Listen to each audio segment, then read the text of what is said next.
There are 6 starter towers, 2 of which you begin with in Roblox Tower Defense Simulator. Let's rank them all. Before we begin, rankings are based on stats, performance in Molten Game Mode in the Easy Map, Grass Isles, and Experience. Stats will be shown for each troop.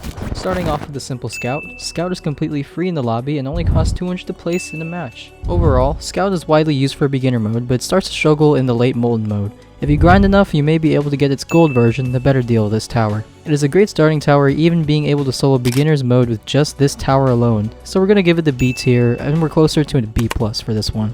Next, we have the other starting tower, Sniper. It costs 300 to place and is the first cliff tower you receive. It is able to detect all hidden, lead, and flying enemies, making it the only starter tower to do so. It does a great job of getting a wide range of the map while dealing great damages to bosses like in beginner mode, although it starts to become less relevant as you progress in the game, going on to harder game modes. Great starting tower overall, but we're going to give it the B tier, closer to B+. This wouldn't be a true TDS tier list without the Paintballer. Regarded as the worst tower in the game, the people don't lie. They ask you how you are, you just have to say that you're fine when you're not really fine, but you just can't get into it because they would never understand.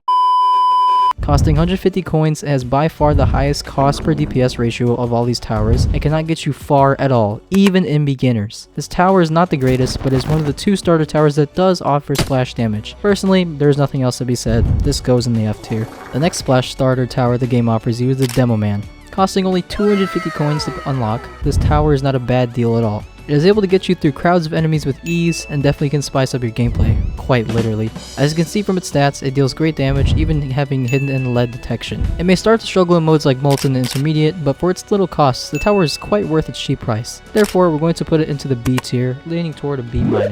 Originally only obtainable through an expired code, Hunter, at a cost of 300 coins, is not a bad tower itself. It does quite well for hidden and flying enemies, and has been quite useful in past events like the Solar Eclipse and Night 3. If you compare it to Demoman, however, they prove to be quite similar. Demoman even beating Hunter in certain stats. With everything considered, we're putting Hunter in the B tier, closer to B+.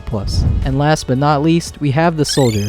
Costing 400 coins, it is 100% worth the price. Its burst makes it a unique tower amongst all the starters. Statistically, Soldier is the most appealing. Comparing it to the highest ranked starter tower so far, Scout, they are both very similar. The most remarkable thing about this tower is that we were able to get to wave 40, even getting Molten Boss down to 5,000 health. No other starter towers got this close, and we didn't even leak any health. Besides its burst, there are tons of good factors about this tower. You can even get the golden version later in the game, which offers even more to you. Overall, this tower gets an A tier. To conclude, all the starter towers aren't the greatest, but you can easily progress from the starters to the intermediates, which we will go over in another tier list video. If we were to choose an overall best and worst tower, Soldier wins in the A+ tier. Although very obvious, Paintball loses this in the F- tier. Subscribe if you want to see Paintballer finally take home the win of TDS towers.